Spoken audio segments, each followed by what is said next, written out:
Este é o Hajimaru, o podcast da Fundação Japão. Convidamos você, ouvinte, a embarcar em uma jornada de experiências com nossos convidados especiais. A cada episódio, novos horizontes e insights sobre a cultura e estudos sobre o Japão.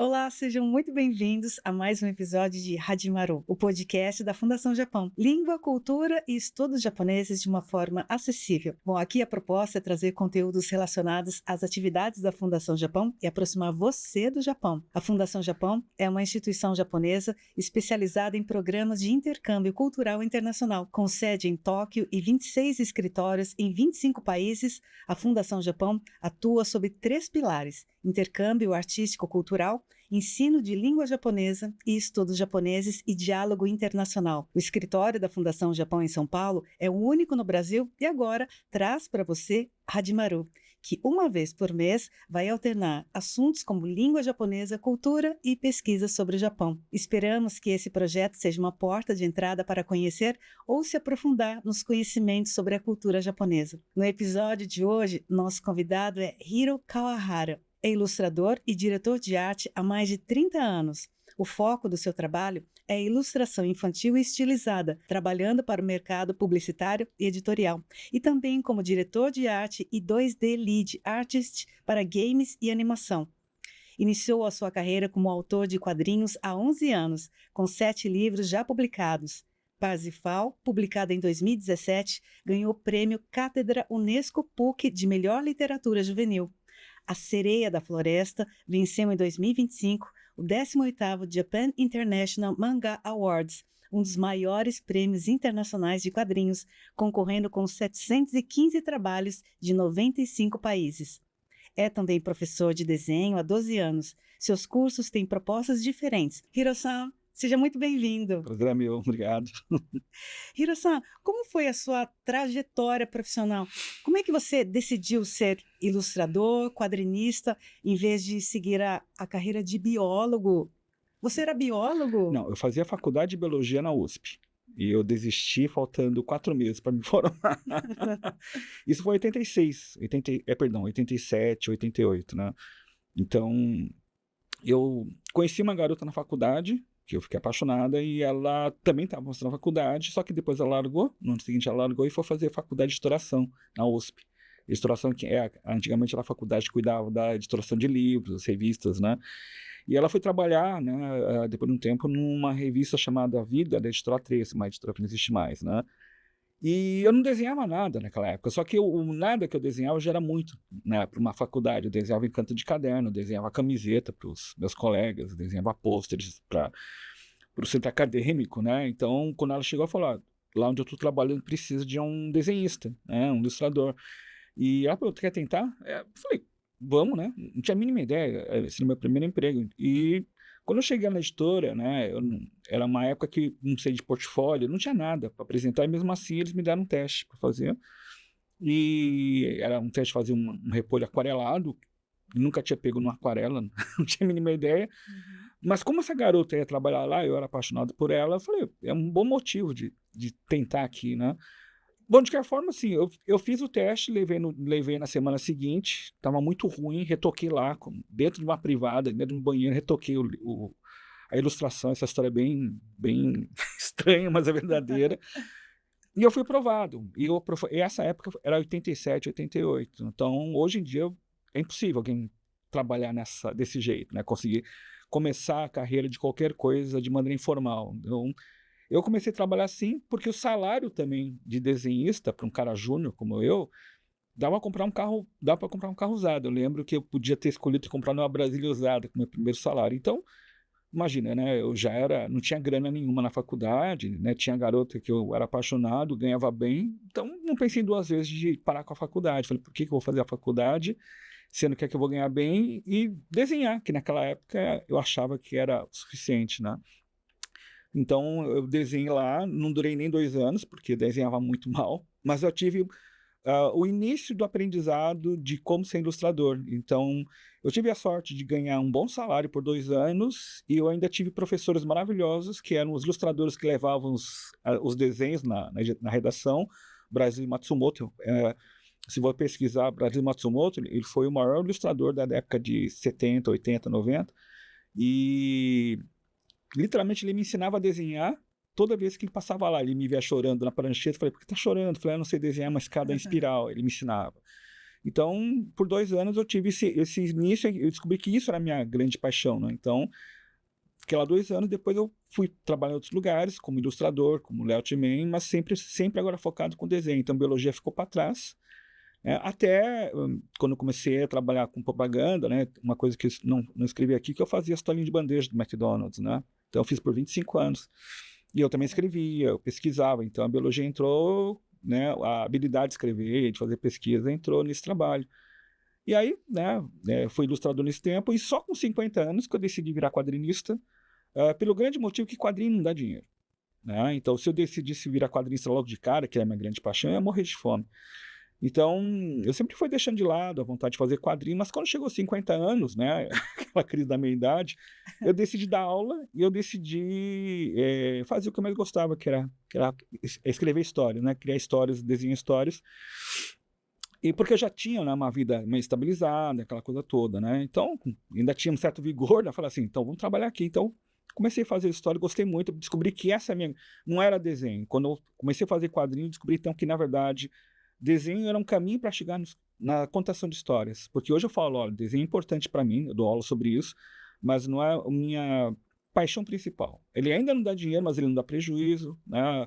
Quadrinhos que eu faço hoje, eles, né, têm um faturamento importante na casa, mas não consigo ver só de quadrinhos, então eu ainda trabalho com ilustração, mas eu posso falar que, assim, é o que eu quero acabar, né, o final da minha vida fazendo, tanto para criança como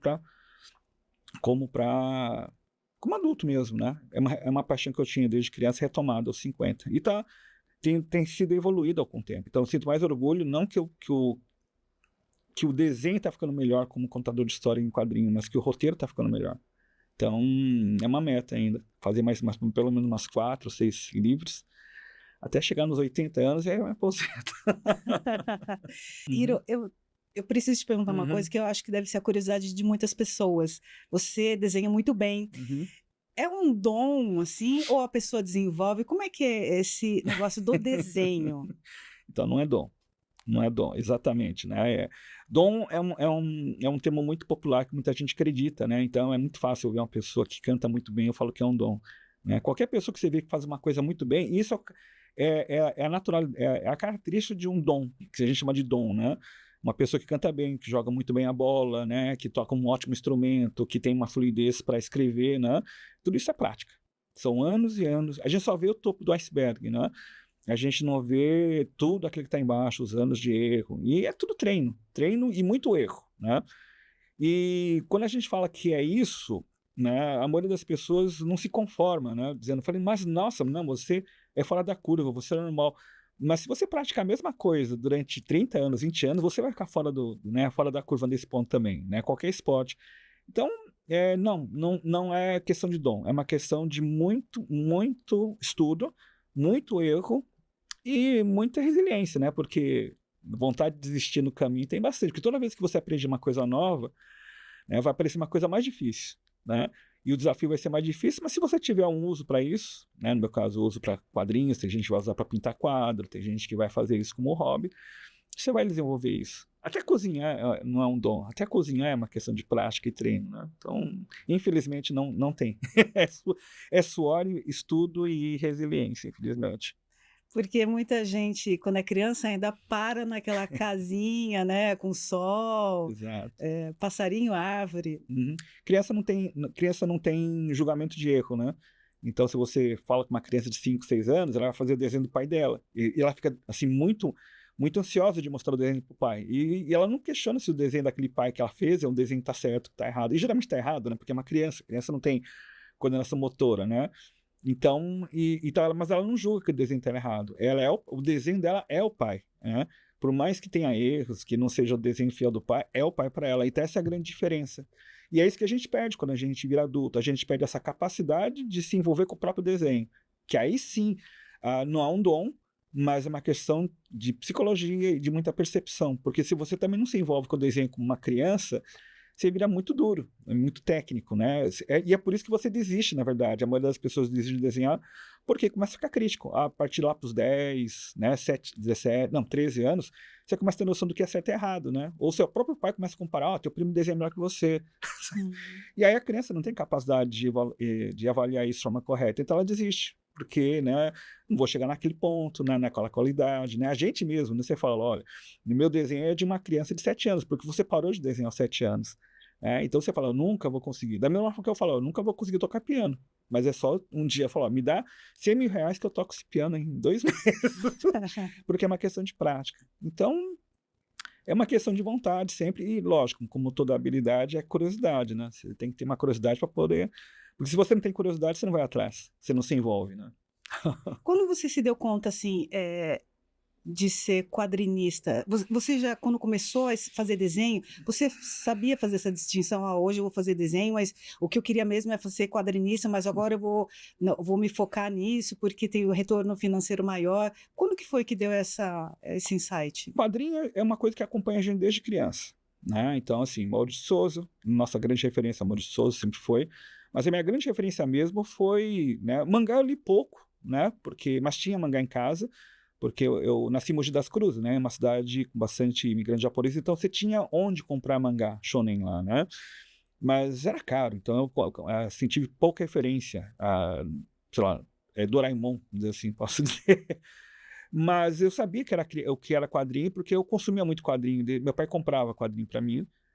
E quando eu comecei a ter essa coisa de me profissionalizar, naquela época, que foi na época de 80, 90, as condições eram muito mais difíceis do que agora. Hoje em dia você pode pensar em fazer quadrinhos sem ter prejuízo. Naquela época era impossível você pensar em fazer quadrinhos sem ter prejuízo. Né? Então, quando eu decidi virar ilustrador, quadrinho não era opção. Né, porque eu sabia que não tinha como produzir, não tinha computador naquela época, né? Então tinha gasto de material, você gastar a impressão do próprio bolso, a distribuição, não tinha esses eventos que a gente tem hoje, que são as feiras, né? Que nem a Comic Con, a Jales, né? Então hoje a gente tem um sistema de financiamento coletivo, né? Então meus livros são feitos pelo Catarse, né? Então eu já recebo pelo livro antes, então não tem prejuízo. Naquela época não tinha nada. Então, naturalmente, eu nunca fiz quadrinho, né? Porque não tinha como sobreviver. Então, a ilustração é um trabalho que leva tempo. Né? Então, você vai fazer um desenho, vai ficar 4, 5 dias com aquele trabalho. Não é um luxo que você se permite. E também, como eu vim de família japonesa um pouco rígida, né? Mesmo no tempo livre, eu não fazia quadrinhos porque achava que era perda de tempo, porque não ia trabalhar com isso. Então, só investia mesmo em desenho, ilustração. Né? E que foi bom, né? Porque até os 50 anos foi bem focado. Mas quando chegou nos 50, eu falei, olha, agora é a hora. Né? Porque paixão você não controla, né? Paixão você não negocia. Tanto que se você perguntar, você gosta de quadrinhos? Adoro, mas eu não faria quadrinhos. Você fala, se você tivesse a opção de escolher, eu falei, não faria quadrinhos, porque quadrinhos, ele é uma dor de cabeça, ele é muito trabalhoso, são várias etapas, ele é muito custoso. Eu tenho uma família, né? Eu tenho uma filha, tenho uma mulher, todo mundo se envolve no processo de fazer quadrinhos, né? E é maravilhoso, elas entram no processo junto comigo, mas na hora que você vai finalizar, mandar para a gráfica, fechar, é um estresse geral para todo mundo. Minha filha pinta, né? Meus quadrinhos. Então, imagina como que é. Eu já tentei fazer romance, já tentei não fazer quadrinho, mas hoje eu falo, eu faço quadrinho hoje não por causa da venda. Não me importa se o quadrinho vai vender. Ganhou o prêmio, ótimo. Né? Mas eu nunca fiz pensando, porque eu trabalho a vida inteira para o McDonald's, trabalho a vida inteira para a Nestlé, trabalho a vida inteira para um monte de editora. Eu quero fazer uma coisa minha. Né? Então eu faço isso não digo como hobby. Eu falo pro meu amigo, né? Um colega me falou, inclusive, dessa frase que é maravilhosa. A gente não faz quadrinho pela fama e nem pela grana, porque é muito difícil. De todas as áreas é mais complicado de conquistar isso. A gente faz o quadrinho por causa do diagnóstico. É o que me mantém são, é o que me mantém com a sanidade mental. Eu adoro. Hoje em dia eu dou aula de simbolismo, dou aula de desenho, dou aula de escrita para quadrinhos. E uma das coisas que eu mais faço é falar isso com empolgação. E eu consigo aluno por causa dessa empolgação. Então, assim, eu estou nessa fase de idade que me permite fazer isso. É uma escolha que, na verdade, não foi escolhido, né? Me pegou desde criança e vou fazer isso até o final. Os quadrinhos têm embutido uma contação de histórias, né? Eu acho que você deve ser roteirista, né? Eu acho que isso daí que deve alimentar você de criar o imaginário, ou manter o imaginário das crianças? O que te motiva a fazer quadrinho? O que me motiva a fazer quadrinho é eu me tratar. A grande verdade é que eu descobri isso recentemente. No primeiro momento eu achava que eu gostava de fazer quadrinho pela criação. Criar monstros, né? Porque é o tipo de filme que eu gosto de assistir. Mas depois vendo, né, me aprofundando mais, falei, não, são simbolismos de cada história, né? O que cada monstro representa, né? Esses universos fantásticos. Porque tem histórias que não me pegam, né? Então hoje eu entendo, se eu me foco muito nos livros e nos filmes que eu gosto, aquele filme que você sai do cinema pensando nele por dias, sabe? Porque tem alguma coisa que pega, a gente chama de sim, tem um sino interno dentro de você, que se você vê um filme ou vê um livro e ele fica muito tempo, né, pensando nele, é que ele mexeu alguma coisa sua dentro, né? Ele se conectou, deu um gatilho, né? E aí quando você começa a descobrir o que são esses gatilhos em você, e ele contou daquela forma que não é exatamente aquela que você viveu, eu falei, gente, é uma maneira diferente de contar a tua história. Então é isso que eu vejo. Cada coisa que eu faço, ele tem uma terapia no meio. Foi minha terapeuta que falou, ó, começa a fazer história sobre isso. Por isso para mim é importante, né? Eu não ligo se a pessoa vai entender o livro, porque a minha linguagem é que eu vivi, lógico, eu tenho que trabalhar isso dentro de um sistema de roteiro, uma teoria de linguagem, mas é fascinante. E ela não funciona com romance, por exemplo. Ela tem que funcionar com imagens, porque é como se fosse um filme, né? Então, para mim, quadrinho é isso. Isso para os meus quadrinhos, porque eu não faço quadrinho para criança, eu faço livro para criança. Uhum. Livro para criança é diferente. E para criança é mensagem. Tá? É aquela mensagem que eu queria receber quando eu era criança. Tá?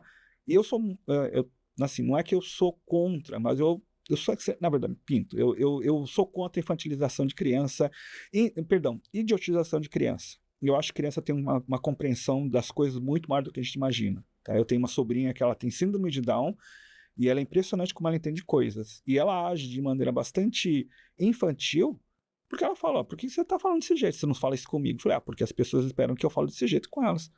Então, assim, eu acho que a linguagem infantil ela tem um poder muito grande, como a gente vê na Europa. Se você pega livros infantis europeus, alemães, espanhóis, eles têm uma carga de informação, uma carga de roteiro, uma carga dramática, criativa, inclusive. Até o desenho é diferente, que no Brasil não temos, né? Porque a gente não tem a cultura. Então, assim, não precisa ser tão abstrato, às vezes, ou tão crua. Os japoneses fazem livros infantis muito pesados, muito crus, né? Fala de morte, fala de perda, coreano também, né? Uhum. Não precisa ser desse jeito, mas eu acredito que fazer uma mensagem que motive crianças a pensar, isso é importante, né? Quando você tem um filho, né? Uma pessoa para cuidar, né? Se a gente é muito racional, se a gente é muito lógico, você começa a explicar tudo. E se explicar tudo, você tira a fantasia das coisas, mas também você perde a motivação de você seguir em frente com aquela fantasia, né? Então, tipo, por que eu vou ajudar as pessoas, né? Porque tem que ser bom, é uma premissa básica, né? Mas se você criar, por exemplo, imaginando uma pessoa que ela é boa, que ela faz coisas que ela não pode fazer porque ela é mais forte, porque ela tem um ideal melhor, ela se vê como espelho, e esse personagem é totalmente fantasioso, e esse personagem vai dar força para ela se empoderar, para poder seguir em frente. Senão ela entra em depressão, fala, por que eu vou fazer se eu sou fraco? Igual o desenho, né? Por que eu vou seguir em frente com o desenho se eu não consigo, né, desenhar melhor que aquele cara? Não vou ser uma pessoa melhor que aquele meu vizinho. Então você tem que sempre dar exemplos fantásticos para as crianças, de forma que elas imaginem-se pessoas melhores, boas, mais criativas. E é isso que eu acredito com o livro infantil. E nas historinhas pequenas, história do gatinho, histórias de bichinho de jardim, que é essa beleza da coisa. Você fazer uma simplificação, uma síntese disso em poucas palavras, poucos desenhos, que é totalmente oposto do que eu faço com quadrinho. Então eu lido com as duas coisas ao mesmo tempo. É interessante isso Uhum. de estimular a criança ao pensamento. Sim, hoje em dia é fundamental, porque hoje em dia a telinha lá do celular vai fazendo a criança não só perder a noção do pensamento, mas a noção do tempo. Né? E restringindo, diminuindo o vocabulário delas também. Não só o vocabulário, mas a habilidade manual. Eu trabalho com propaganda e publicidade, né? A gente fica abismado com pesquisas, por exemplo, de que o número de crianças que não sabem amarrar o sapato é muito grande. Né? Você muda embalagens de produtos, que nem tipo de Danoninho, né? Xambinho, aqueles que você puxa o filme, você tem que mudar a embalagem para abertura para as crianças, que as crianças perdem a habilidade fina de puxar esse filme. Então, assim, é bem preocupante mesmo, né? Porque você vai tirando a inabilidade. Uma coisa que é preocupante que eu li, e por isso que é complicado, quando nossa noção de tempo está baseada no corpo. A gente sente o tempo de acordo se a gente se mexe, se a gente deita, né? Tanto que a gente faz muita coisa, parece que o tempo passa rápido, né? Uhum. Quando não faz nada, o tempo demora. Tem muito relacionado com memória e corpo. E criança vai ficar muito tempo no celular, adolescente, então a noção de tempo dela é totalmente diferente do que a gente tinha quando a gente brincava, a gente saia na rua. Né? Não é só o fato de você ter essa interação social, é o fato de você perceber tempo diferente. Então, parece muito o pouco tempo, que seria pouquíssimo já, ela fica ansiosa, que é menos tempo ainda, né? E fora, eu dou aula, né? Outra coisa que é muito preocupante que eu vejo, hoje eu dou aula, meus alunos têm uma média de 18, 20, 25 anos, né? E depois da pandemia a gente percebe claramente o comportamento mudou muito. Então, meus alunos hoje eles não conseguem conversar comigo pessoalmente. Não todos, logicamente, né? Mas uma boa parte não sabe se comportar, não sabe olhar na cara, fica muito ansioso quando tem que marcar uma reunião presencial, tem dificuldade de fazer entrevista de emprego. Por quê? Porque tem essa inabilidade. Então, por isso que é importante você falar para as crianças ser lúdica ainda, porque se você consegue fazer o lúdico fora da tela, ela vê beleza, ela vê graça em montar, tipo, brincar com caixa, tá? Isso para mim é muito importante, né? Uhum. Hiro-san, em 2025, ano passado, a Uhum. sua obra Sereia da Floresta foi a vencedora do 18º Japan International Manga Awards. Uhum. Como é que você recebeu essa informação? Um grande reconhecimento, né? Foi. Não, foi assim, eu não estava preparado, porque basicamente assim, não foi nem eu que escrevi a obra, foi a JBC, que é a editora, né, a minha editora. E eu tinha uma certa ignorância em relação ao prêmio, porque eu achava que era só mangá. E a Sereia da Floresta não é mangá. A Sereia da Floresta é um estilo de desenho totalmente europeu, né? Então eu falei, isso aqui nunca vai ganhar. E não só não vai ganhar também porque a temática é adulta, tem, né, uma certa violência, tem cena de sexo, né? Eu sei que esse prêmio ele é do Ministério de Relações Exteriores do Japão, né? Falei, eles não vão aprovar um livro desse, né? E aprovaram, então eu recebi a ligação entre Natal e Ano Novo, e eu vi que era um número estrangeiro, né, um número fora do Brasil, eu falei, ou é golpe, né? Não, eu não sei, acho que era até a Ciara Miyabi, né? Miyabi-san que mandou ligação para mim, porque estava desesperada, porque não conseguia entrar em contato com a editora. Eu falei, eu sou cônsul do Japão. Eu falei assim, vice-cônsul do Japão. Eu falei, o quê? E aí caiu a ficha. Eu falei, ganhei um prêmio. Só que eu fui pesquisar de verdade o que era o Japan International Manga Awards. Cara, não caiu muito a ficha. Caiu a ficha quando eu tenho uma agente literária, né? Ela vende meus livros, ela me representa nas editoras. Ela me ligou, eu falei, você ganhou um prêmio. Eu falei, você ganhou esse prêmio, né? Você não sabe o tamanho desse prêmio. Eu falei, acho que não. Acho que eu não sei o tamanho. E ela me explicou o que era o tamanho desse prêmio. Ela fez a comparação com os outros prêmios internacionais. Tem o Eisner, você tem Luca, Angoulême. Eu falei, olha, esse prêmio é muito maior do que eles. Ele é só menos conhecido, mas esse prêmio é muito maior, você vai ver. Eu falei, como assim eu vou ver? Você vai pro Japão. Eu falei, como assim eu vou pro Japão? Você ganha uma viagem pro Japão. Eu falei, cara, não tô sabendo. Eu falei, lógico, você não sabe de nada. Você ganha uma viagem pro Japão, você vai representar o Brasil, etc. Então, sim, foi uma surpresa muito grande, tá? Então, até a data do embarque, a data de viagem, foi um aprendizado muito grande, porque era meu livro que eu não estava... Assim, quando eu fiz a Sereia da Floresta, a gente não espera nem vender para a JBC, nem para uma editora brasileira, quanto mais ganhar um prêmio. Então, assim, a gente vai tendo um empoderamento do trabalho, porque a gente acha que ele vai chegar num certo nível. Depois ele vai, sei lá, uma editora brasileira, uma segunda maior editora brasileira, quis comprar a edição. Falei, bacana, estão gostando da história, né? Aí quando, né, o governo japonês reconhece que ele é uma melhor obra, eu falei, pô, para de ser humilde nesse ponto, humildão, porque você não é. Né? Essa obra realmente é boa, porque geralmente todo quadrinista, todo autor, se ele não tiver problema de ego, que a maioria tem, né? Ele sempre vai achar que a obra dele é menor, que não é boa o suficiente, que ele tem uma certa saída. E é verdade. Tá? E porque quadrinho também, ele é uma obra, entre aspas, quase marginal. Né? Ele ainda é visto como um trabalho para criança. Né? A animação, que é uma coisa tão trabalhosa quanto, ele tem muito mais exposição. Então a gente sente um pouco mais, meio vira-lata com esse nosso trabalho. Então quando a gente ganhou, eu ganhei, eu falei, nossa, isso aqui vai me levar para o Japão, que legal. E aí foi todo o preparo. Então eu conheci, né, a cônsul, o vice-cônsul, teve uns preparos. Eu falei, nossa, esse negócio é grande. Teve um moço na casa do vice-cônsul que eu não consegui ir. Falei assim, nossa, tem um moço com cônsul, ela está me levando para lugares que eu imaginava que uma obra levaria. Então isso vai assumindo, eu estava ganhando também um ar de responsabilidade. Falei, cara, não é só quadrinho, não é só sereia. Você vai representar teu país.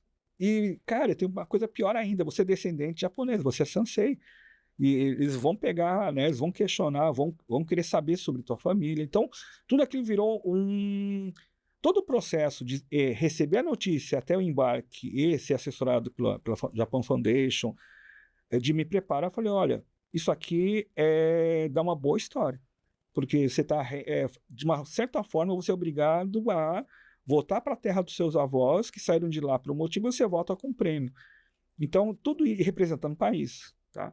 Então, teve essa coisa. Então, é legal, né? É bom a gente ter uma certa idade que a gente vai percebendo essas nuances acontecendo. Não é só a premiação por si só. Então, ela foi muito importante para mim nesse nível pessoal. Minha mãe estava com câncer nessa época, né? Então, eu contei para minha mãe. Falei, mãe, tô indo pro Japão. Falei, como? Falei assim, olha, isso aqui vai me levar.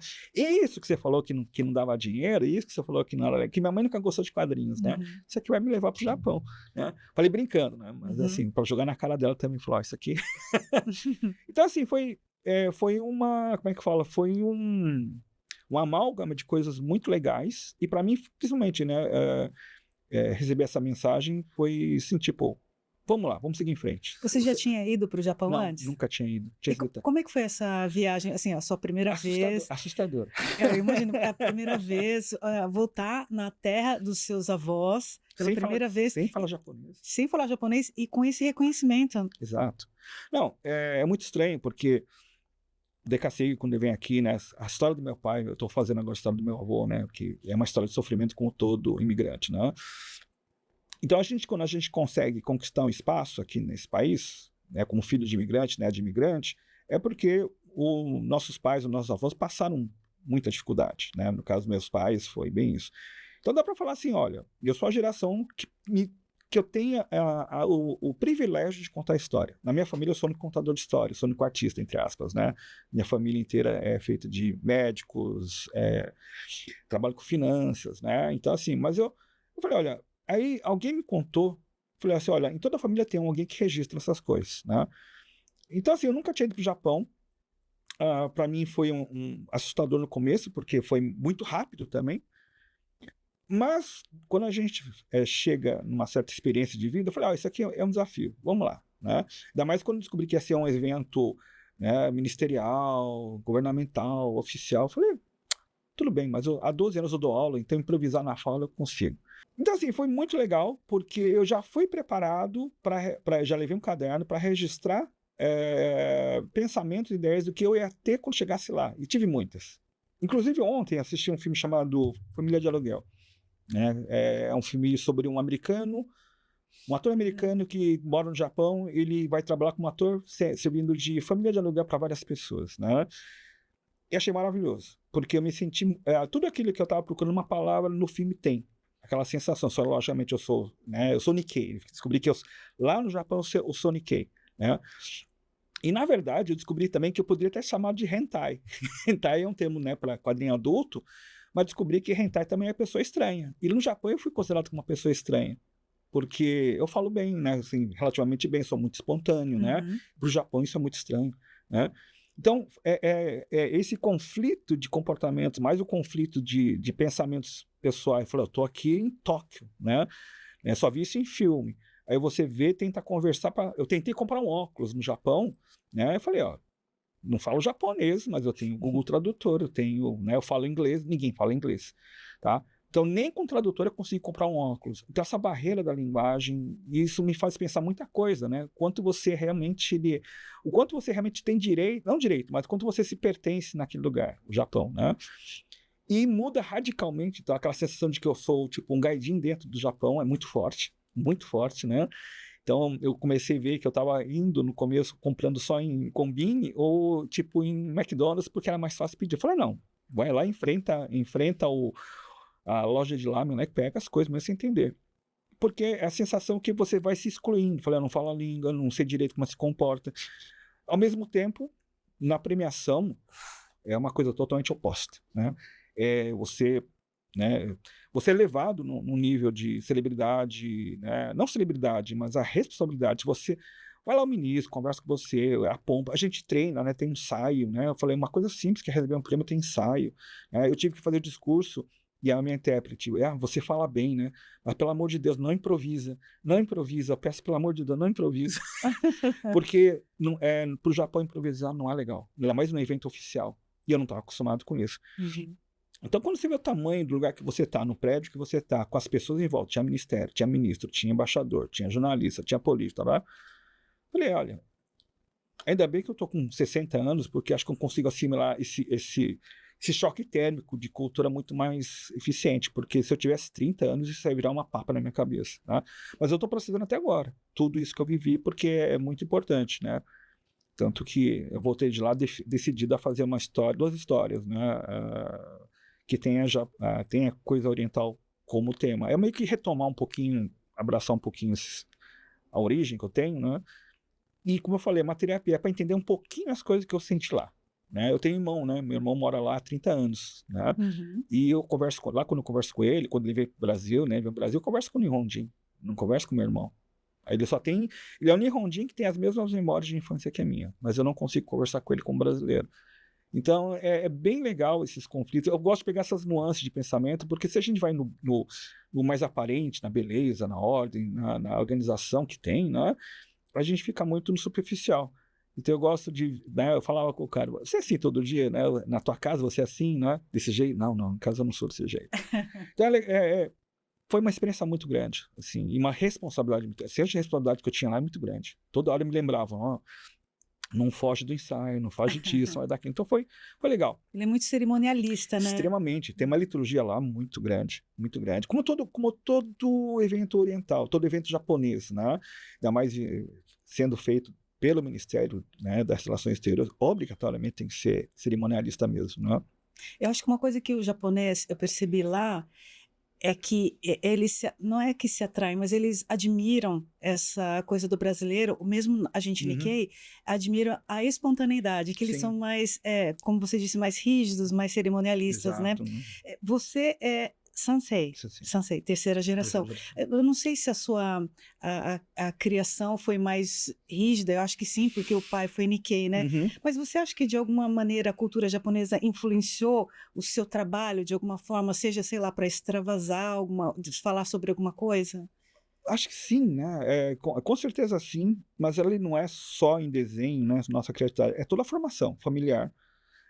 Como eu falei, o ambiente também, eu vim de uma cidade não muito grande, não muito pequeno, mas não foi São Paulo, eu vim de uma cidade, Mogi das Cruzes, né? Então você tem uma colônia lá, então quando você tem uma colônia, você pensa todo mundo igual, né? E eu, né, como eu tive problemas, porque dentro da colônia eu já era a pessoa que pensava diferente. Minha mãe, minha relação com a mãe ela não foi, ela foi rígida, mas também foi bastante equivocada, né? Porque era uma época que você tinha uma comparação, né, entre crianças, por exemplo, a criança se comporta de uma certa maneira, tudo é educadinho, tudo é certinho, tudo é bem, né, sabe? É criança para dar orgulho para pai, né? E eu nunca fui essa criança.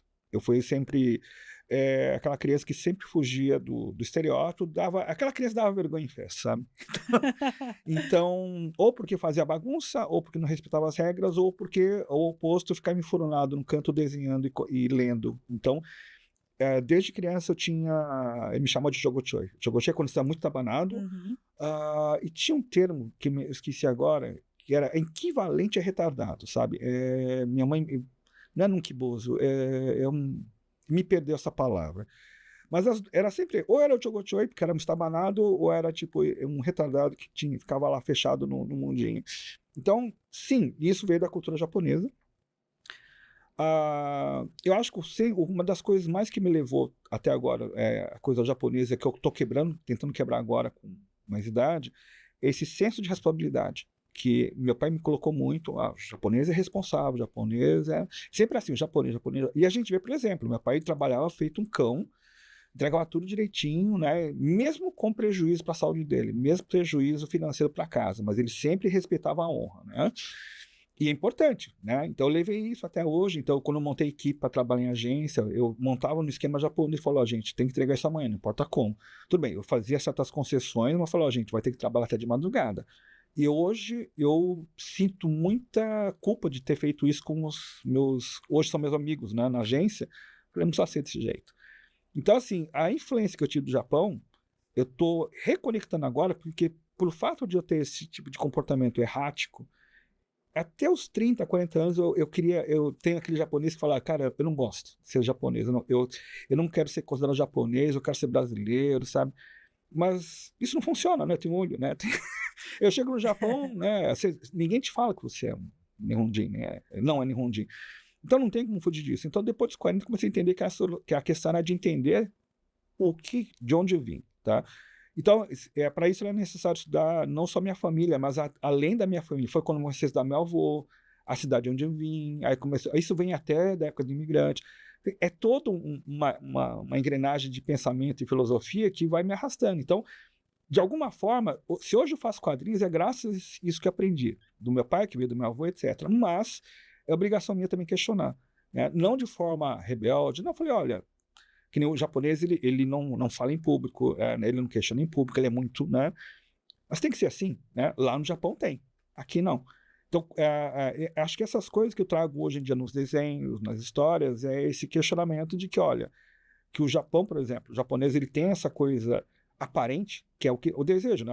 Eu falo que quando você se relaciona com o japonês, é muito no romantismo, né? Eles são organizados, eles são, né, esforçados, e a gente é. Né? A gente tem essa cultura mesmo. A gente só conseguiu ter uma certa relevância no Brasil porque os nossos antepassados, meu avô, meu pai, ele veio com esse pensamento de trabalho de japonês. Então eles conquistaram coisas, por exemplo, que os coreanos estão fazendo agora, os chineses estão fazendo agora, que tem uma geração um pouquinho mais para frente, né? Então a gente já está desde 1930, 20 aqui no Brasil, entendeu? Eu tenho que fazer 3 gerações. A gente está mais aclimatizado no Brasil. Mas acho que é uma obrigação nossa pensar como pessoa, falar, olha, a gente não é realmente japonês e a gente realmente não é brasileiro. E é importante para muita gente, não só para mim, falar, olha, eu preciso escrever o que eu sinto, né, como eu sou esse gaidinho no Japão e o japonês no Brasil. Que isso ele pode dar um nome a certas pessoas. Eu tenho alunos, por exemplo, japoneses, né? Eu tenho alunos de todas as nacionalidades, todas as raças, todos os gêneros, mas eu tenho bastante japonês, por causa do meu sobrenome, né? Japonês atrai japonês. E isso é uma coisa que é um pouco errada, porque não é que tá errada, mas é natural. Se você, professor, tem um sobrenome japonês e outros com sobrenome alemão, né? A família vai lá estudar com ele, que ele é japonês. Isso não garante nada. Né? Garante porque eu tenho uma fama, né? Meu curso tem uma certa projeção, mas não é por causa do meu sobrenome. Isso é normal, isso acontece com chineses, com alemães. Mas você vê conversando com eles esse conflito que eles têm, né? Então, só que se você não cuida bem desse conflito, às vezes é rebelde demais, né? Se afunda em vícios, é um questionamento, eles ficam totalmente... Solidão é uma palavra muito forte para isso. Então, você tem solidão na família, você tem solidão na sociedade, você tem uma solidão, inclusive, pessoal. Essa solidão pessoal, e eu reconheço que ela existe muito, é uma coisa típica do japonês. O japonês não fala com a família, o japonês não fala o que sente, o japonês não fala, né, o que precisa. Então, no meu caso, minha família, eu tinha essa solidão, inclusive, dentro da casa. Minha mãe fala, não dá risada, não pode dar risada, não pode fazer isso. Então, isso eu achei legal. Hoje eu falo assim, isso é muito interessante você entender isso. Então, a única maneira que eu consigo expressar isso é em desenho, em quadrinhos. Que eu espero, por exemplo, produzir isso na próxima história. Estou fazendo uma história sobre yokais e imigrantes japoneses, para tentar falar sobre solidão. Essa solidão social, solidão cultural. Então, essa capacidade. Então, sim, influenciou bastante. Fora, eu comecei a voltar a assistir anime e ler mangá depois dos 40, então tem bastante influência.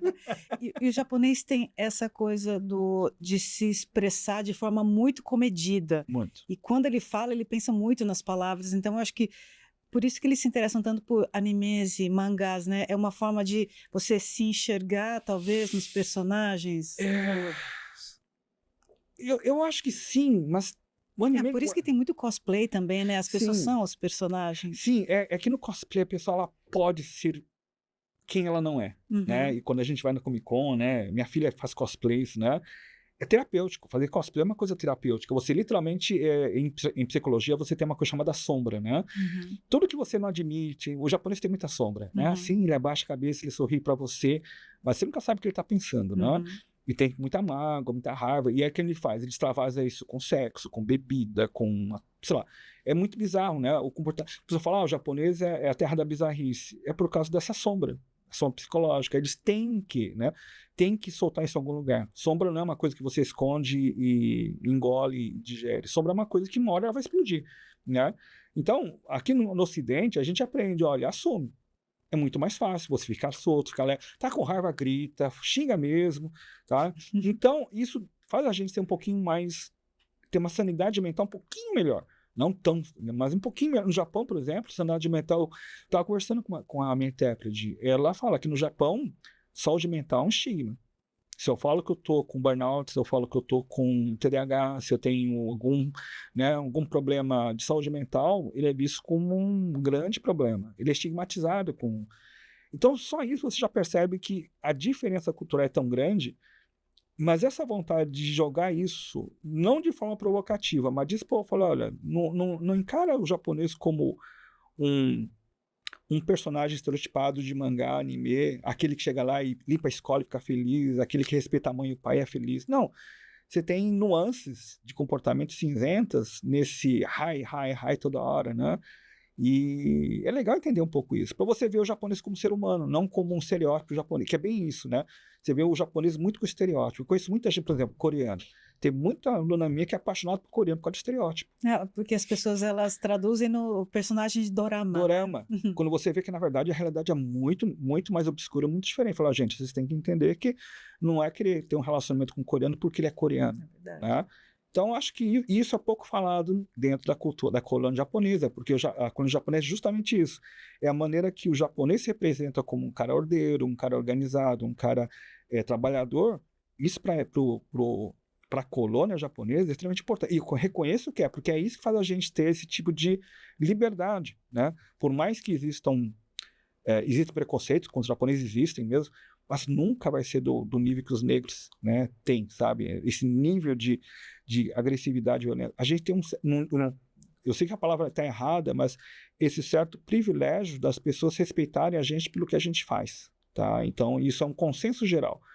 Então, a minha preocupação mais é falar, olha, a gente também é ser humano. Aqui, eu falo para meus alunos, as pessoas, não só alunos, mas as pessoas tendem a romantizar pessoas, né? Pelo sucesso, pela origem, pela nacionalidade, por tudo. E acho que quando você fala, a gente tem que fazer a criança pensar, para que a pessoa, essa criança, vai virar essa pessoa, não fique generalizando, romantizando tudo que ela vê pela frente. Senão ela vira, tipo, presa fácil para qualquer coisa, né? É verdade. Hiro-san, para finalizar, muita gente acompanhando aqui o podcast Hadimaru da Fundação Japão e querendo desenhar. Se inspirou agora em Hiro-san. Quais seriam as dicas que você daria para aqueles que querem seguir na área da ilustração ou das histórias em quadrinhos? Tá, para ganhar dinheiro, né? Porque dá para trabalhar dá para viver não, dá para desenhar sem ganhar dinheiro, aí vira hobby, né? Então não é esse caso. Eu vou falar que a minha especialidade que é fazer esse direcionamento para ganhar dinheiro, para poder viver, manter uma família. É assim, é uma carreira como outra qualquer, só que é uma carreira que ela é precarizada, tá? Ela é uma carreira que, como todo artista, tá? Você não tem sindicato, você não tem apoio, você não tem, sabe? Você tem que cuidar do seu plano de saúde, você vai ter que cuidar das suas férias. Então, sabendo disso, tá? Mesmo com inteligência artificial, a ilustração é uma área que dá para ganhar dinheiro, muito dinheiro, tá? Então, assim, primeiro você tem que saber onde quer trabalhar. Então, se for trabalhar com desenho, tem dezenas de áreas, né? Quadrinhos é uma delas, mas quadrinho, como eu falei, não dá dinheiro, né? Para dar dinheiro, você tem que trabalhar, por exemplo, na indústria de mangá internacional, que vai trabalhar muito e para entrar realmente é muito, muito concorrido, ou entrar na Marvel DC, né? Trabalho com a editora americana, que também é muito concorrido, muito difícil.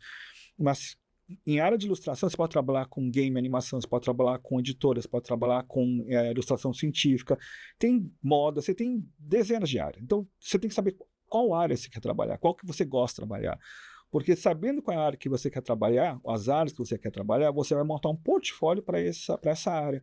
Portfólio de animação e games, por exemplo, é muito diferente de um portfólio para a editora. Não é o mesmo portfólio. Eu tenho dois portfólios, um para game e animação e outro para portfólio para a editora. Você quer fazer hentai, por exemplo, você não vai fazer um portfólio infantil, pelo amor de Deus, né? Dá para ganhar dinheiro com hentai? Dá. Conheço gente que ganha um bom dinheiro com commission de hentai, commission de furry, tá? É um caminho, mas você tem que preparar.